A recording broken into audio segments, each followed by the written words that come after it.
Assalamualaikum warahmatullahi wabarakatuh. Saya Widya Ningrum. Video ini saya buat untuk memenuhi tugas dari mata kuliah Filsafat Umum dengan dosen pengampu Bapak Anco S. Sos IMPD yang berjudul Logika dalam Ilmu Filsafat. Oke, langsung aja kita paparkan materinya. Dari yang pertama yang akan kita bahas adalah pengertian logika. Logika berasal dari bahasa Yunani, yaitu logos, yang kemudian membentuk kata logikos, di mana artinya adalah suatu pertimbangan akal pikiran yang diungkapkan dengan kata-kata atau bahasa. Lalu ada beberapa pengertian logika menurut beberapa ahli. Yang pertama ada Aristoteles. Pengertian logika adalah ajaran tentang berpikir yang secara ilmiah, membicarakan bentuk pikiran itu sendiri dan hukum-hukum yang menguasai pikiran.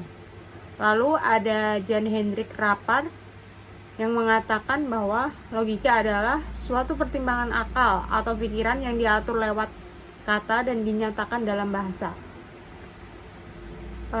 Secara umum, pengertian logika adalah hasil pertimbangan dari akal pikiran manusia yang diutarakan melalui kata-kata dan dinyatakan dalam bahasa. Pembahasan yang kedua adalah sejarah singkat logika. Logika dimulai sejak Thales 624 Masehi sampai 548 Masehi. Filosofi Yunani pertama yang meninggalkan segala dongeng, tahayul, dan cerita-cerita isapan jempol dan berpaling kepada akal budi untuk memecahkan rahasia dan semesta. Pada masa Aristoteles, logika masih disebut dengan analitika, yang secara khusus meneliti berbagai argumentasi yang berangkat dari proposisi yang benar, dan dialektika yang secara khusus meneliti argumentasi yang berangkat dari proposisi yang masih diragukan kebenarannya. Inti dari logika Aristoteles adalah silogisme. Pada tahun 370 Masehi sampai 288 Masehi, Theophrastus, murid Aristoteles yang menjadi pemimpin Lyceum, melanjutkan pengembangan logika. Istilah logika untuk pertama kalinya dikenalkan oleh Zeno dari Citium 334 Masehi sampai 226 Masehi, pelopor kaum Stoa. Sistematisasi logika terdiri pada masa Galenius 130 Masehi sampai 201 Masehi dan Sextus Empiricus 200 Masehi, dua orang dokter medis yang mengembangkan logika dengan menerapkan metode sistematisasi logika terjadi pada masa Galenius 130 Masehi. Pembahasan yang ketiga ada dasar penalaran dalam ilmu logika. Yang pertama ada penalaran deduktif. Apa sih penalaran deduktif itu? Penalaran deduktif adalah penalaran yang menggunakan informasi premis atau peraturan umum yang berlaku untuk mencapai suatu kesimpulan yang telah dibuktikan. Penalaran deduktif membangun atau mengevaluasi suatu argumen deduktif dan dinyatakan valid jika kesimpulannya berupa konsekuensi logis dan premis-premisnya. Lalu ada contoh argumen deduktif itu sendiri. Yang pertama, semua makhluk hidup pasti akan mati, premis mayor. Yang kedua, manusia adalah makhluk hidup, premis mayor. Yang kedua adalah manusia adalah makhluk hidup, premis minor. Yang ketiga, manusia pasti akan mati, kesimpulannya. Lalu yang kedua ada penalaran induktif. Penalaran induktif adalah suatu penalaran yang berawal dari rangkaian fakta-fakta khusus untuk menghasilkan kesimpulan secara umum. Contoh argumen induktif ada yang pertama, orang India memiliki sebuah hati. Yang kedua, orang Jepang memiliki sebuah hati. Yang ketiga, orang Indonesia memiliki sebuah hati.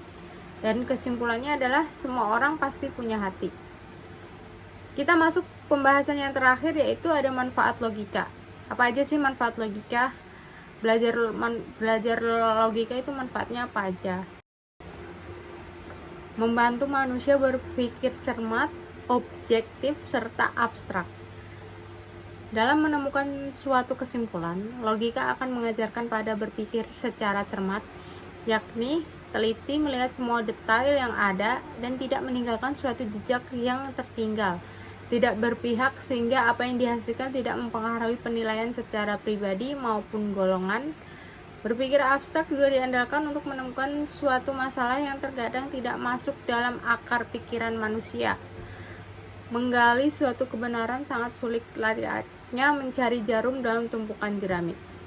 Yang kedua, membantu berpikir efisien dan sistematis. Berpikir secara terstruktur dan sistematis akan menghasilkan sesuatu yang efisien dan tidak membuang-buang waktu. Membantu kita dalam menemukan proses logika yang bermakna. Lalu selanjutnya yang ketiga, ada berpikir secara teratur. Yaitu logika itu sulit, tapi meskipun kita tidak dapat menemukan sebuah kebenaran, kita akan terbiasa berperilaku secara teratur dalam kehidupan. Berperilaku itu penting, terutama dalam melaksanakan kegiatan sehari-hari yang dituntut untuk selalu bisa sesuai dengan asas profesionalitas. Yang keempat, membantu menemukan kebenaran. Dalam berpikir logika, menemukan kebenaran merupakan tujuan utama.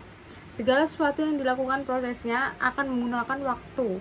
Akan tetapi, soft yang dibentuk dalam kepribadian akan mengajarkan untuk selalu berpegang pada kebenaran, bukan kekuasaan.